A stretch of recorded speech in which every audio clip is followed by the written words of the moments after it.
We also, I think, we see people around us try to make us feel better or try to make themselves feel better by using statements like this. And I call it toxic positivity, where it's like, well, we're just being so negative. Let's have a positive spin on things. It's like, no, like you can have the negativity and acknowledge the positive. You don't need to replace it. Ever find yourself in the habit loop of self-sabotage or people-pleasing or struggle to let go of the past or setting boundaries? Well, I'm about to give you guys the best news ever. You are not alone. You see, the more I do this show, the more I realize just how many of us struggle with these issues. So it's important to have the actual skills that are needed to change them, to stand up and fight the fight. Because it is one thing to watch this show and empower you to feel like a badass who can take on the world. And it's a whole other thing to know how to actually fight. So today's Women of Impact is here to show us the moves, to show us exactly how to block and tackle. Not theoretical strategies, but actual step-by-step game plan on what to say, do, and ask yourself when you find yourself on your knees ready to throw in the towel. A psychotherapist, PhD researcher, doctoral candidate, and a trauma-informed clinician who specializes in areas of trauma, abuse, identity, relationships, and anxiety, she's definitely someone I want in my corner. The Millennial Therapist, Sara Kuburic. Welcome to the show. Thank you so much for that lovely introduction, and thank you for having me. I'm really excited. Oh my God, me too. Searching through your content, I was literally like a kid in a candy store. And so where I want to start, and I mentioned it in the intro because it was so powerful, is I want to talk about self-sabotage. So first of all, explain to me, why on earth do we self-sabotage? What do we get out of it? And then I want to break down that you very eloquently have expressed in different types of ways that we self-sabotage. And some of them I never would have thought would be considered a self-sabotage. So yeah. So self-sabotage, there are just so many reasons why we might do it. And a lot of them we're not aware of. That's what makes self-sabotage so difficult to spot and to change. I think a lot of the times it does come back to the premise that we don't think we deserve better than what's happening to us. And we sabotage as a means of keeping the status quo and giving ourselves what we think we deserve. And that's a pretty hard truth because it's hard to say, oh, I'm not accomplishing these things, I'm having unhealthy relationships, but it's actually because I might believe that I don't deserve anything better. And so I think that's like one of the main reasons for self-sabotage. Another is lack of self-awareness. We're not aware that we're self-sabotaging. That's kind of the other coin. And that's, again, a really difficult one. You're not realizing that the patterns that you're reenacting with your partner are actually ruining the relationship. And so I think that that's an important one of sitting there with yourself and going, am I doing this out of a place of respect and value and because I believe I deserve good things? It's really tied in with number one, which is, do I deserve good things? And so I think self-awareness, what we deserve, and focus on instant gratification. Sometimes we're kind of like a kid in a candy store and we get really distracted. Like, oh, I thought I wanted gummy bears, but there are these sour keys sitting right there and I can have them right now. And so what we'll do is we'll self-sabotage, but not because we hate ourselves, but because we're trying to give something to ourselves in maybe a less healthy way. Yeah, I love that example because that is such a common one, right? Where people, they take the instant gratification over the long-term benefit. So let's take a bowl of ice cream, right? That is my jam, that is my dessert. Sadly, it upsets my digestion, but I love ice cream so much. But I recognize that it is, let's say in a moment of upset or turmoil, a lot of us turn to food to help.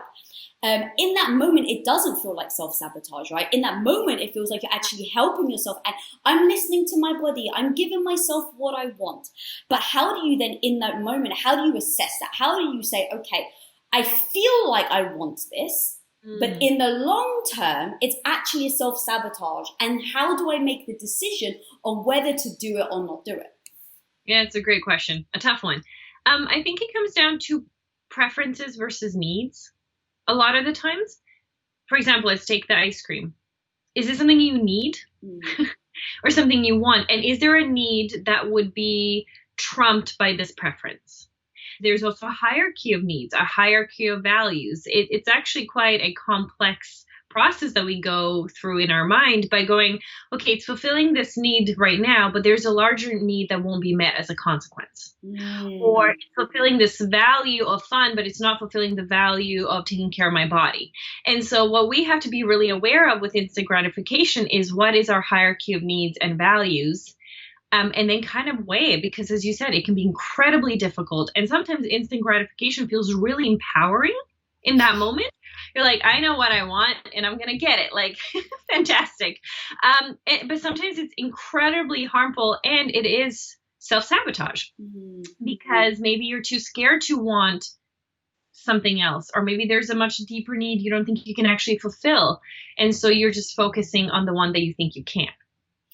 Yeah, that's so true. And I love what you said earlier, where it does really come back to awareness, right? And so if I go to the bowl of ice cream and I assess, okay, I'm very aware, like I feel like I'm self-aware. I know I'm going for this bowl of ice cream as a momentary happiness. I know that it long-term isn't going to serve me. So I'm aware of that. Do you think that's a good strategy? And is there a danger to tricking yourself into believing I'm making a decision with a clear mind? I still think it can be self-sabotage, even with clarity. We can justify it just about anything.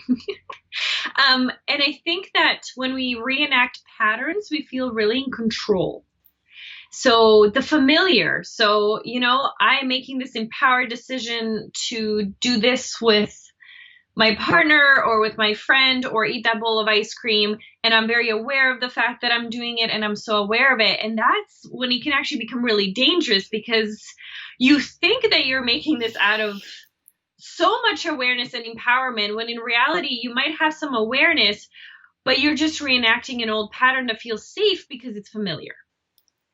And it's so, so difficult. And then when you add on the fact that maybe we've had this behavior modeled to us, where we've grown up in families or seen friends or people we look up to choose instant gratification as a way of empowerment, then it becomes really confusing.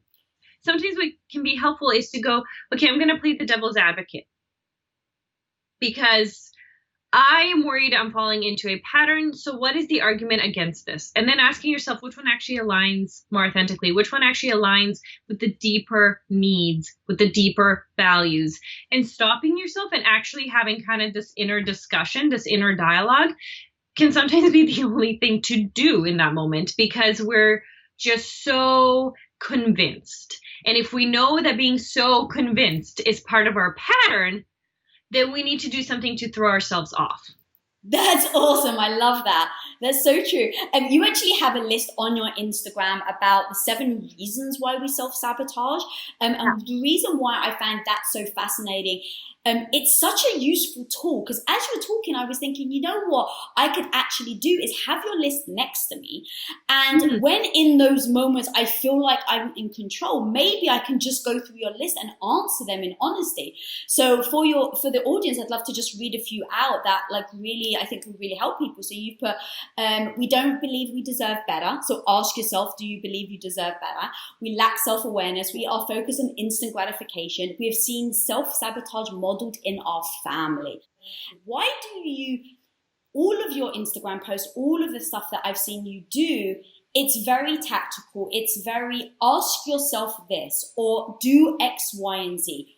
What is it about using those strategies and having lists like that you find helps other people?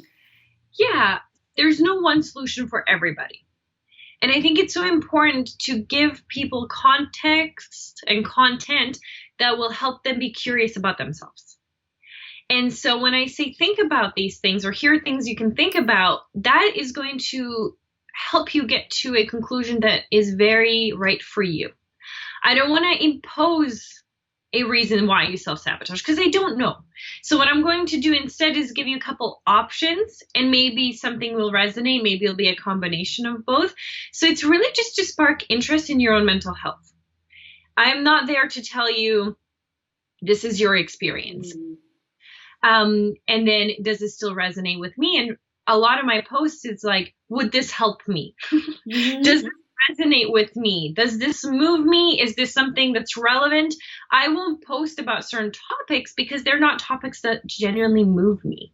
I think they're important, but I also think it's important to write about something that deeply resonates with you and something that you've thought about a lot. And so I also have that little check of like, I write it in a way that it's also very speaks to me and the way that I think. And I know that won't work for everybody, but I thought having that authenticity piece in the way I write was important and seemed to resonate with people, which was really, really cool to see. Yeah, and I want to take that even a step further then and ask you, is that why you do hard truths? Because you're the type of person that needs those blatant, those hard truths said to you? Yeah, totally. And I think it's the way that I also function in therapy sometimes, where there's so much safety and compassion, but sometimes we need to collaborate and come to the hard truth that maybe is not being seen. And I find those moments so therapeutic, so amazing, so healing that I realized, hey, hard truths don't have to be harsh truths. They don't have to be done in a way that's damaging. But I think all of us sometimes need those aha moments. And this is where that kind of came from, where I realized how beneficial it was in my own life, in therapeutic settings, to have that safety, but then come to a truth, because I think a lot of our suffering comes from avoiding truth or not being aware of the truth. Yeah. And in fact, there's two types. So how do you leave yourself open to hearing the hard truths without it denting your ego or your self-esteem? And then the other side is, how do you approach someone and give them a hard truth?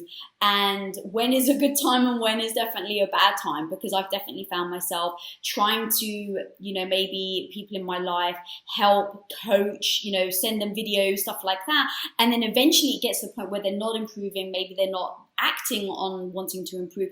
And that's where I feel like I just need to tell them the hard truth, but sometimes it doesn't go down well. So there's two parts to it. How do you open yourself up? Let's address that, and then let's address the other side. Yeah, so it's asking if you're willing to dwell in the discomfort temporarily to grow. And I don't think growth happens in comfort. I think there has to be some level of discomfort. And I don't think we can force ourselves to see the truth. I think we have to be ready to see the truth. I don't think we're not seeing the truth because we're trying to be difficult. I think it's because we don't feel safe enough to do so. So the question is, if you're avoiding a truth, what is a way you can feel safer, inner safety, environmental safety, whatever it is in that moment that can prime you to be open for it? Because again, I don't think we do these things to just intentionally harm. So it's important to go, okay, I'm resisting something and I'm aware I'm resisting something. They've said it doesn't really resonate. It triggers me. Okay, what do I need in this moment to be ready to receive something that I potentially might not want to be receiving, or at least be open to it? And so I think it comes to those fundamental needs. And one of them oftentimes is safety. Do I feel safe enough in myself to be able to handle a truth about myself that I've been avoiding for the last 20 years? What would that do to my sense of self? So if I can't handle that and my sense of self will crumble, I will forever resist that truth, because it's self-preservation. It makes sense. You're trying to love yourself and go, okay, this is not safe. And so I think there's a lot of back work to that of like, how can I handle actually facing these things without them making me spiral or crumble altogether? Yeah. And how important is it then of somebody who is giving you that truth? I'd assume you'd have to really freaking trust them, so you know that they don't have, let's say, an ulterior motive. But like, I think sometimes people are resistant to taking the truth from their spouse or a parent or a sibling or a friend. Do you have any advice on how to navigate and feel safe with somebody to be able to discuss those hard truths? I mean, it comes to the relationship. You either will feel safe enough in that relationship or you won't. I think it's also an interesting dynamic of, when is it our place to tell someone the hard truth and when is it not? What are our expectations in that conversation? And so I feel like, depending what the hard truth is, it's also not on us, or we shouldn't impose that expectation on someone else that you need to change in this way because think you need to change in that way. So the way we phrase hard truths also we need to be really careful, because we're not trying to like change someone and give them a bunch of to-do things so that they're better by our standards and then call it love and call it like, this is a truth you're not aware of. Like, we need to be really careful about that, because that's not what we're talking about. And so checking ourselves, going, hey, why am I having this conversation? Is this truly something they need to see? And is it my place? Sometimes it is not our place to tell the hard truth. There's many times in my personal life where it's not my place to tell someone the hard truth, so I don't. And I think the context really does matter. And so even if we think it's loving, we need to really check ourselves. Obviously, if it's very detrimental, life or death, that's not what we're talking about here. But some truths are not meant to come from us. And this is where we really need to be aware of that. Sometimes we just hold them, and that's what we do till they come to that realization. We can't force the realization. It's not our place. Yeah, I want to read actually a couple of the hard truths that you've posted that I really freaking love. So, believe people when they show you who they are. That's strong. You've even actually written a list where you have like examples of, if they say this, believe them. So it's, they never want kids, believe them. They still have feelings for their ex, believe them. They get easily angry, believe them. They are judgmental, believe them. So like, you've got this whole list. Why do we as humans not want to believe people when they say things like that?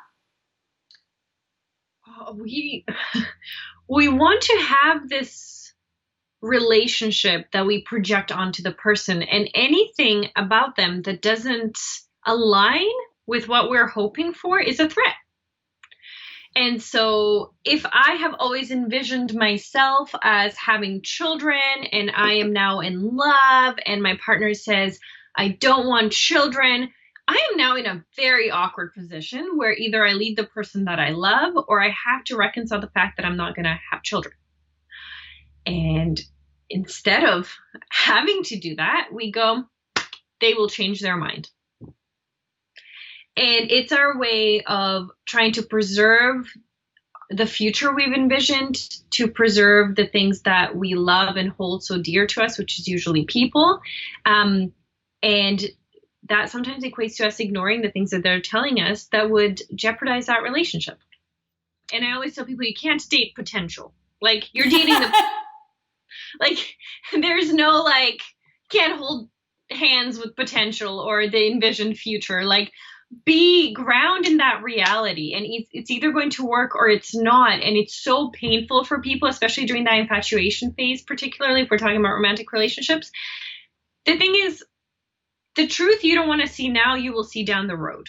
And most people will say, oh, you know what? I saw it.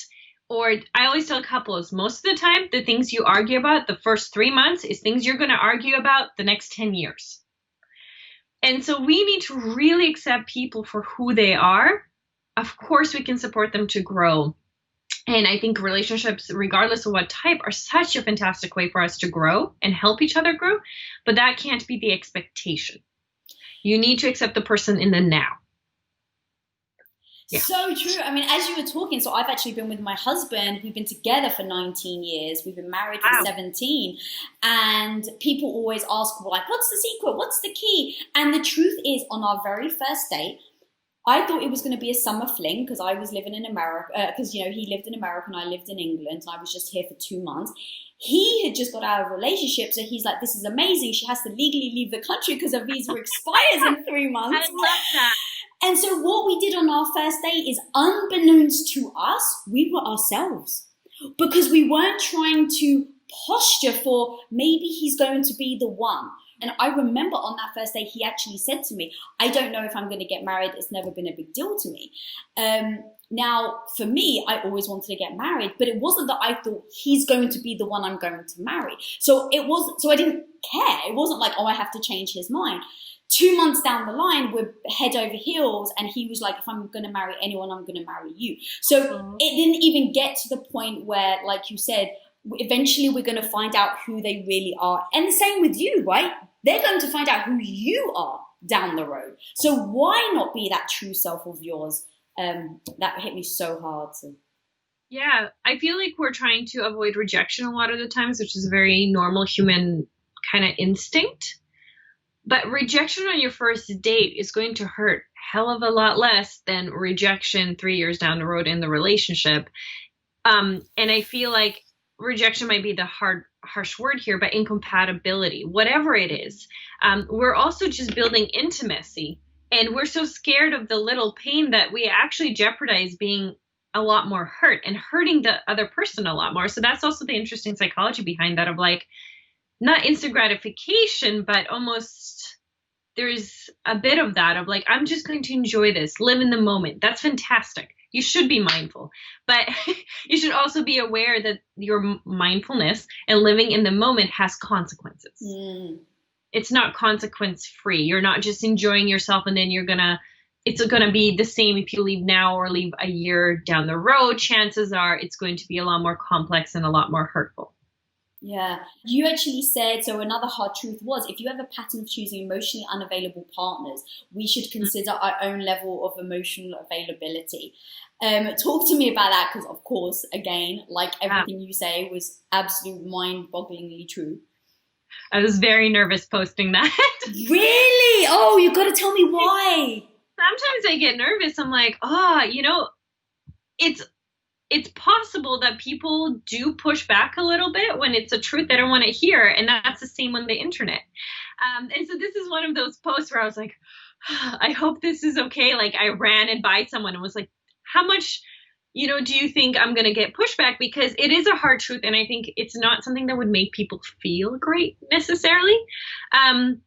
But I think it's true. And how safe would it be as an emotionally unavailable person to have someone who is emotionally available? How would we feel about being able to fulfill their expectations or meet them where they're at? That would be incredibly overwhelming, if not scary. And you might even feel violating if they're asking a degree of vulnerability we're not ready for. And so it's not necessarily a bad thing. It's just realize that if you're really connecting to partners who are emotionally unavailable, there might be a reason why you're doing that and why you haven't connected or have avoided connecting to someone who is emotionally available. It's not always, but I think it can, if we have any pattern in a relationship, at some point we go, well, we're the common denominator. Like, there has to be, at some point we have to realize we do play a role in it. So let me be aware of like what I'm contributing, and am I contributing to this pattern? Am I reflecting this pattern, and what's happening there? So it's a bit of a self-awareness piece. Which I find so empowering, which is why I was like, why were you so worried about it? Because I really do believe and feel to my core that when I can own something and I can say, wow, this is on me, it is so empowering because now I can do something about it. 100%. I totally agree with that. But I think you have to come to the point where you go, I'm going to own this. Yes. Instead of, oh, that might be true, but am I being blamed now for dating people that are emotionally like, that's the step before. And this is where you can get pushback in general from anybody, like friends, family, whatever. I think when you're at the level of like, I'm going to own my shit, I think it's one of the most empowering things we can do. I love that you actually said, though, that that's a level below that, because you're right. In hindsight, it's not like I started there. I was the person that absolutely was like, it's all them, it's all them, it's all them. Why can't I find a good guy? Like, I don't understand, right? Like, it's always on them. Then once it was like, oh, maybe, hey, Lisa, you're the common denominator. Maybe this is your fault. Then it becomes like, oh, that's such a dent to my ego. What do you mean? I'm always being nice to them. I'm giving them all this love and attention, right? That's like almost the next step. And then eventually it becomes like, oh my God, this is my fault. Amazing. Yeah, absolutely. And so it depends where people are at. And so with anything, it's just people will meet it where they're ready to meet it. And the hard truth will either feel empowering or it will feel that gutted feeling. And it really depends. And that's okay. It's great. If it does anything, I say if there's any emotion, that's amazing. But people will definitely have different responses to anything anyone writes or posts. And actually, I have the most wonderful Instagram community, like just the most supporting, loving individuals. And I didn't have any pushback. But it's sometimes, when you do present the truth, just like with anyone else, you're kind of half expecting like a bunch of comments to come in. Yeah. And then they're going to also, like, one element is, what if they judge themselves, right? Which is, I think, typically what people do. It's like, this must mean I'm a bad person, a bad girlfriend, a bad husband, whatever that is. And I think we need to eliminate that judgment. Absolutely. And I think with posts like this, you're always trying to make sure that you have a caption or that you explain that piece, because the point is not for you to blame or judge yourself ever. That's not it. It's just to have a bit more awareness and be gracious with yourself and go, hey, maybe this is something I can work on or look into. It's not about blame. And I think that's a really important thing to figure out with the self-awareness. When we're becoming more aware, that does not equate to us becoming more judgmental.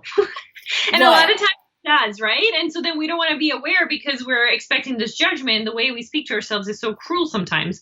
And so I think it's really important to understand, like, it's okay to be aware and not judge yourself and just accept your new awareness. Yeah. So we talk a lot about judgment and how it really is about, like, how I end up judging myself and how to overcome that. But what I loved, I found on, you had started to talk about, is about judging others. And I was like, that's so interesting, because so much of my time is spent on making sure that I don't judge myself, and that I'm working on, if I'm judged, if other people are judging me, how to handle it. But your post was on if you're judging other people. And so I want to read off a couple of other things that you actually said. 8 reasons why we judge people. And this was super freaking powerful. And so I want to dive a bit deeper into this. So you say we lack understanding. We deem something morally or ethically wrong. We are triggered. That's a super interesting one. We are feeling insecure. We are so used to judging ourselves that we do it to others as well. So let's talk about the triggered one, which I find super interesting. And then the fact that we do judge ourselves. And so we just project without even realizing that we're doing it to others. So let's talk about that, and then how we can kind of unwind that. So the trigger piece, I find super fascinating. And it's something we need to be very, very aware of. I think most of the time when we judge, we are triggered. We're either triggered because we've had a negative experience with someone doing something similar, and now we have equated this action equals bad person. So our brain loves to just generalize, and it's just not true. A lot of the times it's just not true, and we make these really snap judgments as a means to, again, protect ourselves. And we have this pattern, especially if it's a pattern that we've noticed several times, like this action equals to this person being, in the end, the wrong person or a bad person, or I get hurt. We're just going to jump to that conclusion. Let's say that you really want to drink soda and you've never drank soda. And then you see someone drinking soda and you have these unfulfilled needs and desires, and someone else is doing it. What is your alternative to judgment? There would have to be a lot of work to go, hey, there's a need that's not being fulfilled. I'm too scared to do it, or I've never given myself permission to do it, or society's never given me permission to do it. I really want to do it, yet there's someone out there living what I want to be living. And instead of saying this is a huge loss, or I need to change and be more proactive, I go, how dare they? And it's an interesting way to kind of keep our status quo.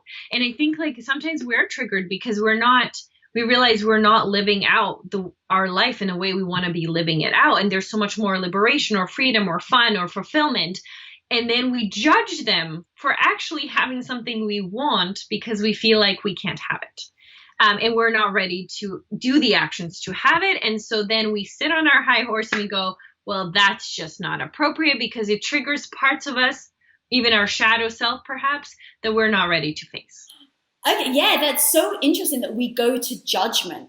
What is it? Like, is it like a biology thing? What does it like reflect on how we're living? And so if we're able to judge them and put it down, it makes us feel better about the life that we have.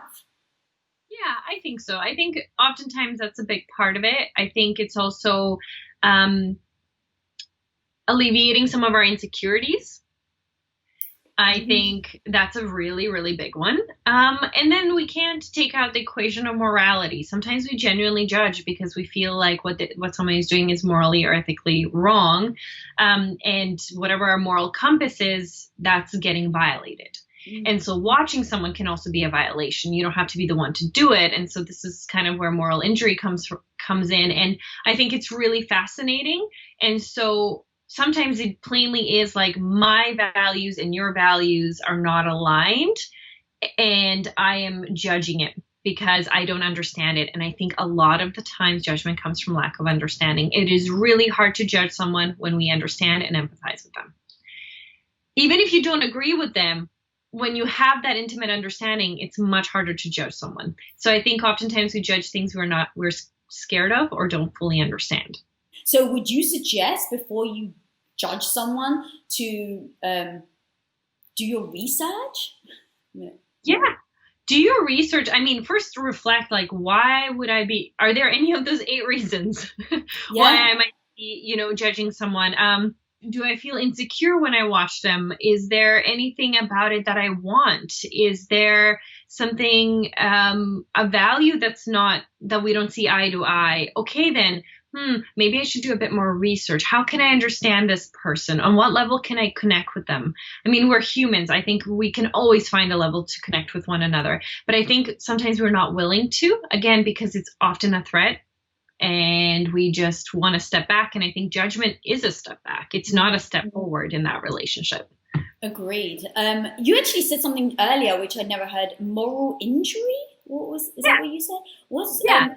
What is moral injury? I mean, I kind of can, piece it together, but explain that to me. And then how do we recognize when something is morally injured? And how do we heal it? Wow, amazing. So moral injury is actually the topic of my dissertation, and I'm studying moral injury in the context of infidelity. So perpetrators of infidelity. Yeah, it's very fascinating of how committing infidelity is experienced morally and existentially, and what are the consequences for the person who has committed infidelity. And it goes along the lines of moral trauma. In summary, moral injury is a violation of moral beliefs or ethics, either by committing it or watching someone else do it. So you can also witness it. Or because this concept came from military, it can also be not being able to prevent someone from doing it. So it was a military construct that's now being used in other contexts, which is really fascinating.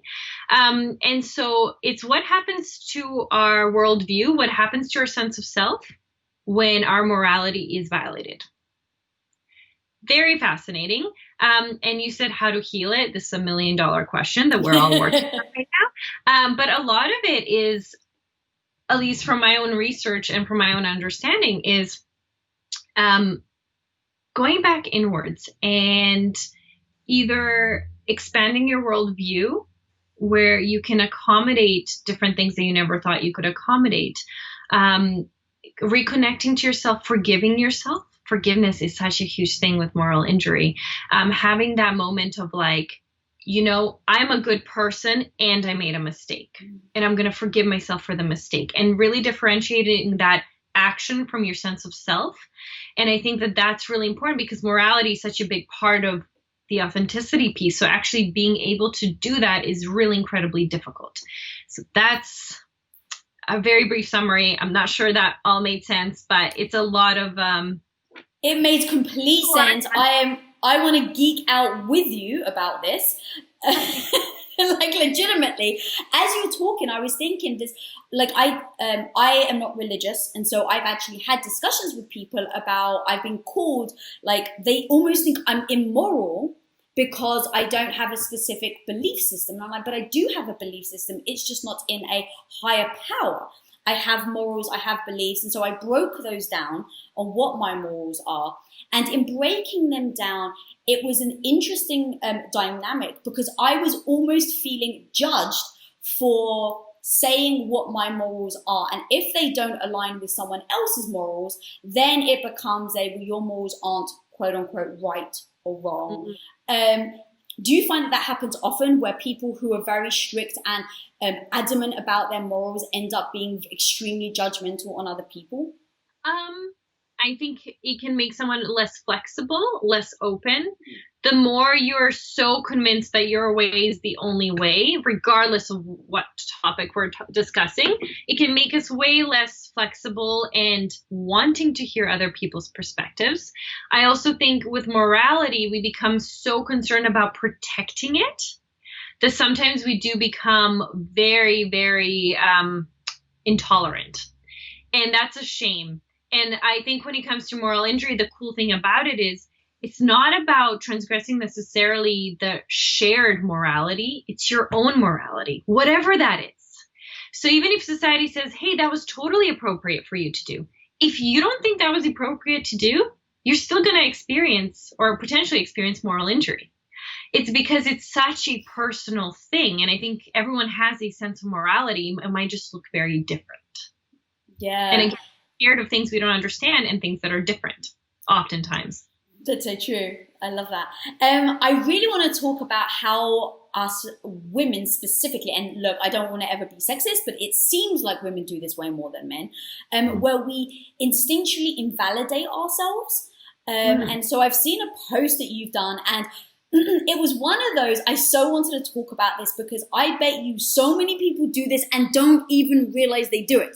And that's what I freaking love about your list, where it's like, oh my God, I didn't even consider that I was invalidating myself until you wrote it. So again, going back to why I freaking loved your content so much, is it so tactical. Like if you're worried, people at home watching or listening right now, if you are worried, do I invalidate myself? Like go through this list and just say yes or no.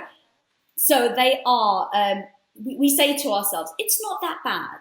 Stop worrying. You're being too sensitive. Chin up. You should feel grateful for. Just let it go. It's not bothering anyone else. You're exaggerating. Calm down. So first of all, why do we invalidate ourselves? What is that? And then how do we overcome that? So I think there's multiple reasons we invalidate. I think it's modeled behavior.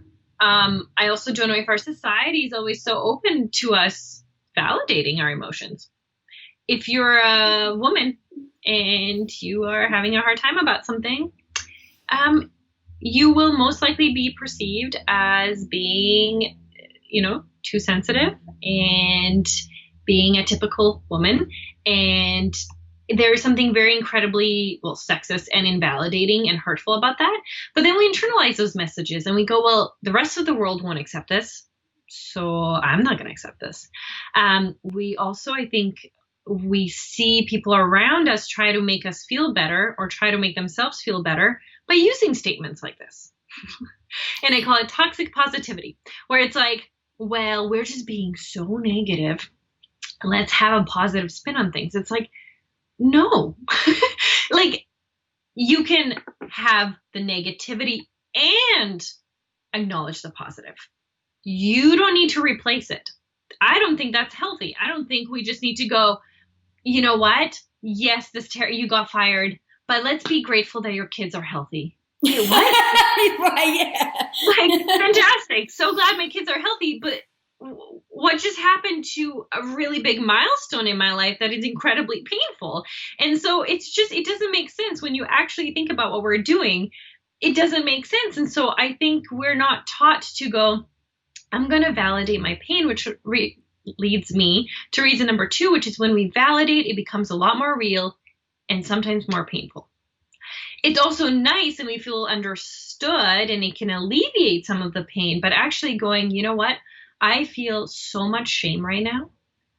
That is also that is a self-awareness to the next level, and that's acceptance of what you're feeling, and that's not always easy. And so I think people don't want to really sit with the emotion, face the emotion, acknowledge the emotion, and this is why we use statements like that, because they don't require us to. They just go, okay, I'm just kind of gonna, it's kind of there, whatever, but I'm gonna, march forward, which I love the resilience piece of it, but I don't think that we can actually march forward without understanding what just happened. Like we're going in blindly to some extent, and we're really not addressing ourselves. And what would that do to our relationship with us? Think about saying those sorts of comments to someone else. But if we do to ourselves, the same consequence will follow. That relationship, you won't feel heard or seen or validated. And that means that your relationship with yourself will grow more distant. And that's going to hurt. That's why I really loved the list, because it was so interesting that a few of them I was like, yeah, I've said to myself before. And then a few of them I have said to other people. And I'm like, oh God, I really have never meant to invalidate someone by saying that. But it's like I'm trying to make them feel better. And no.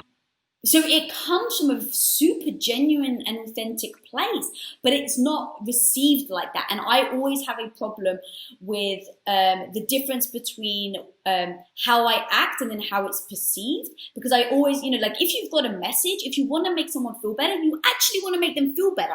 You don't want to end up saying something that's going to completely do the opposite. Yeah, but I love that you said that. Like, I want to make them feel better. And the question sometimes is why? And a lot of the times is because we cannot handle their pain. Like, we don't want to sit with their pain. We are triggered. We can't, most of the time we can't handle our own shit, so we can't handle theirs. And so it's really interesting because a lot of the times when we're trying to make people feel better, it's actually for us. 100%. As you said that, I was like, it's for me, I think. Yeah. And this is like an awareness piece of like, we don't need to tell them chin up. We don't need to wrap this up. Why are we doing it? They might not even be ready to wrap it up. And I feel like we're doing it because we no longer want to be in the presence of that emotion and we don't know how to interact with it. We're overwhelmed by it. And so we make statements. It's really a wonderful intention. And I don't think it's ever like ill-intended, but I do think it can be quite harmful. And I think sometimes a more genuine interaction would be like, you know what, I see your pain, but I'm having a really hard time right now sitting with it. And it's really bringing up stuff for me. And so I don't think I can support you maybe in the way you need to be supported, but I want to let you know I really love you. And I just can't talk about this right now. Like sometimes that would be way better than saying, chin up, girl, it's going to be okay. Like, what? And you're so right. It's that we try to brush up, not meaning to, like genuinely wanting to help people, but we end up not. And I remember it was funny. I guess it was just one of those moments that it happened and it just hit me hard. But I was watching a stand-up comedy and I can't remember who it was. And they basically said, never in the history of calm downness did anybody ever calm down when you told them to calm down. And it was in that moment, because I used to say, just calm down. Like everything's okay, calm down. And in that, I was that person. And so what are you actually trying to convey? If you actually want someone to calm down, do not tell them to calm down. No, I think people will feel calm when they feel understood. And I think that's an interesting alternative of like, people feel much calmer when they feel heard, when they feel safe. And I think that that's an important perspective to have. It's like, what can I offer them that will actually potentially help them calm down instead of just putting an expectation, which can make it worse because they're not in a place to calm down. And now you're saying, I expect you to calm down and regulate yourself. It's that now expectation of like, not only am I dealing with things, but now I'm letting you down. I'm somehow making you uncomfortable. And now you are imposing on me how I should be feeling and acting. And I just find it so inappropriate. And it really so I added it to the list because it's something I personally really do not like. That's so true. I love how you just broke that down. I think that, these types of tips, knowing how to act, knowing what to say in situations like that can really help the person, but also help your relationship. Because I find that sometimes it ends up splintering where you end up having these, I can't go to them, all they do is tell me to calm down. And it becomes this what's the word? Like almost like poison that isn't addressed, like a splinter. Yeah. It's true. And it can, cause some distance in the relationship too. So we need to be careful how we speak to people because that in their hardest times, sometimes we say the most insensitive things without meaning to. And those are the times that people are vulnerable and it can create such amazing intimacy and connection. But it can also create an equal amount of distance. And so I think it's important for us to understand this is a sensitive thing. And even though I'm having a hard time regulating, I still need to really respect it. And if someone tells me I don't like to be told calm down, or I don't like to be told like it'll be better, listen to them. They don't like that. They don't find it soothing. It would be like you having a headache, and instead of me giving you Tylenol, I keep giving you gummy bears. You'd be like, no, Sarah, like I need Tylenol. And it's like, why don't we listen? Sometimes people will literally tell you what to do, what not to do, and we still won't do it. Yeah. One thing I've actually started to do is when things like this happen is to ask the person now, what do you need from me? How can I be there for you? Do you want me to just listen, or do you want advice? And in that moment, like I've done this now, I do it with my husband all the time. I do it with my sister all the time. And it works like a freaking charm. Because if my sister, for instance, is really upset about something and she's talking, I say, hey, do you want me to listen or give you advice? She'll stop and she's like, well, I know what you're going to say. And I'm like, okay, so does that mean you just want me to listen? And she'd be like, yeah, I think I do. And I'm like, great, I'm here for you. And so I don't say calm down. I don't try and eliminate the emotion that she's feeling. I just open the space up so she can pour her emotion into it. But then and I'm like, let me know when you're ready for me to give you feedback. And so that just opens her up, that she's given me permission to give her feedback on what the situation is. It has worked so well. Yeah, I love that so much. And that goes back to our conversation about the hard truth. The person has to be ready. And so if they go, hey, I'm giving you permission to tell me the thing that I know I need to hear, that's fantastic. But us just throwing it in their face is very, very different. That's, again, alleviating our own discomfort with their decisions. Yeah. But I love that you do that. I think that's beautiful. Well, girl, I could talk to you forever. Off screen, I've got like 30 post-it notes and signs on subjects that we can talk about. But this has been so joyful for me. I've learned so much. You've brought some new stuff to the table, which I freaking love. I want to know, though, what you think your superpower is. Oh, my gosh. I would say adaptability. I was going to say empathy, but I was like, I'm a therapist. That seems a bit too on the nose. Yeah. But the reason why I say that is I just travel so much, and I spend a lot of my time between like 4 different continents, multiple different cultures. And I feel like I've learned to adapt through life and different contexts, the bad, the good. And then I just want to throw in the fun, like, and when I travel, I have to adapt all the time to different cultures, different languages, different food. And so I think that that's a pretty cool superpower that I can do that. Hell yes. And where can people find you and all the amazing things that you're up to? So I'm most active on my Instagram page, which is millennial.therapist. You can find me there. You can also find me on my website, which is just under my name, Sara Kuburic. And I'm going to be launching a existential life coaching platform next month. So in less than a week. And that's going to be under Millennial Life Coach. So it's going to serve people globally, which I'm really excited. It'll give me an opportunity to have more interaction with my followers on Instagram. That's awesome. We'll definitely make sure that we put the link in our show notes and get access to everybody for that. That's so incredible. Yeah, well, guys, this woman is freaking awesome. Go check out her Instagram page. When I say it is so damn tactical, it is so damn tactical. I went down a rabbit hole for like 2 hours earlier, just like looking at all her stuff, learning. It's amazing. Go over, check her out. And guys, if this episode did bring you value, please do subscribe, share, like this video, comment below. And if you're not following me, follow me at Lisa Bilyeu. And until next time, guys, please be the hero of your own life. Peace out. Bye.